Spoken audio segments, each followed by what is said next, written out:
Hello guys, Sharmishtha કિચનમાં તમારું હાર્દિક સ્વાગત છે। તો આજે આપણે બનાવીશું સુખડી, એકદમ મોંમાં મૂકતા પીગળી જાય એ રીતની સુખડી બનાવીશું। અને જો તમે ઘરે ટ્રાય કરશો, મહેમાન તમારા ખાસે ઘરે આવીને તો તમને રેસીપી પણ પૂછશે ને ઘડીએ ઘડીએ તમારી પાસે બનાવડાવશે। એટલી સરસ અને પોચી અને સ્વાદિષ્ટ એવી સુખડી આપણી બનશે।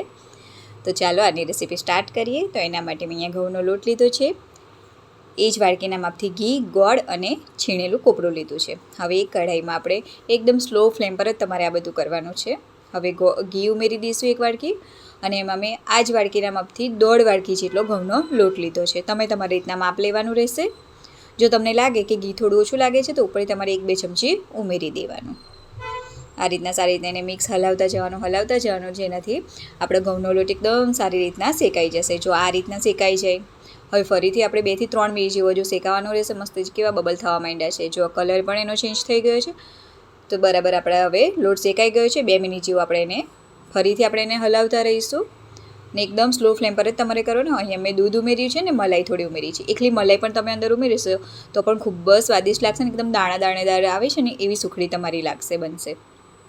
જો આ રીતની હવે આપણે ગેસને બંધ કરી દઈશું, અને એને તમારે હલાવતા ચલાવતા જ રહેવાનું રહેશે ચમચાથી।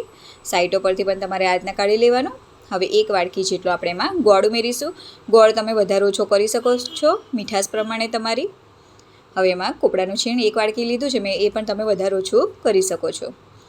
તમારે અહીંયા ડ્રાયફ્રૂટ એવું પણ ઉમેરવું હોય તો તમે એને ઉમેરી શકો છો। અને સારી રીતના આપણે એને મિક્સ કરી લઈશું। સાઈડો પરથી ઘી એવું છૂટું પડવા માંડે, સાઈડ છોડવા માંડે આપણી સુખડીનું મિશ્રણ, ત્યાં સુધી તમારે એને મિક્સ કરી લેવાનું। ફ્લેમ એકદમ બંધ જ કરી દેવાની રહેશે, ગેસ બંધ કરી દેવાનું તમારે।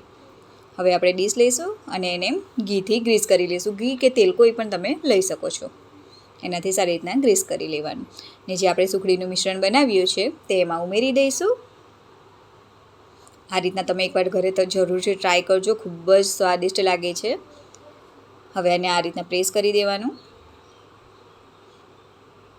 એને સારી રીતના જો વાડકીથી તમને પહેલાંથી ના ફાવે ચમચાથી તો તમે આ રીતના વાડકીથી પણ થોડું ઘી લગાવી દેવાનું, અને આ રીતના તમારે પ્રેસ કરતું રહેવાનું। જો આ રીતના બાળકોને પણ ખૂબ ભાવશે, ઘરના મોટાને પણ ખૂબ ભાવશે, બધી જ ઉંમરના લોકોને ભાવે એવી આ સુખડી બનશે। અને ઉપરથી મેં અહીંયા ખસખસ ઉમેરી છે, તમે એની જગ્યાએ ડ્રાયફ્રૂટ પણ ઉમેરી શકો છો।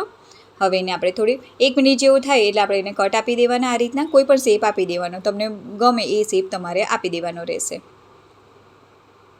જો આ રીતના, અને 5 મિનિટ જેવું એને રેસ્ટ આપવાનું। 5 મિનિટમાં તો તમારી સુખડી બનીને રેડી થઈ જશે। તો જો આપણી સુખડી હું તમને એક તોડીને બતાવું છું। જો કેટલી સરસ એકદમ પોચી છે, મોંમાં મૂકતા ઓગળી છે એવી સુખડી બનશે। તો પ્લીઝ તમે ઘરે જરૂરથી ટ્રાય કરજો। અને જો મારો વિડીયો સારો લાગતો હોય, મારી રેસીપી સારી લાગતી હોય તો પ્લીઝ મારા વિડીયોને લાઇક અને શેર કરજો અને કોમેન્ટ કરજો।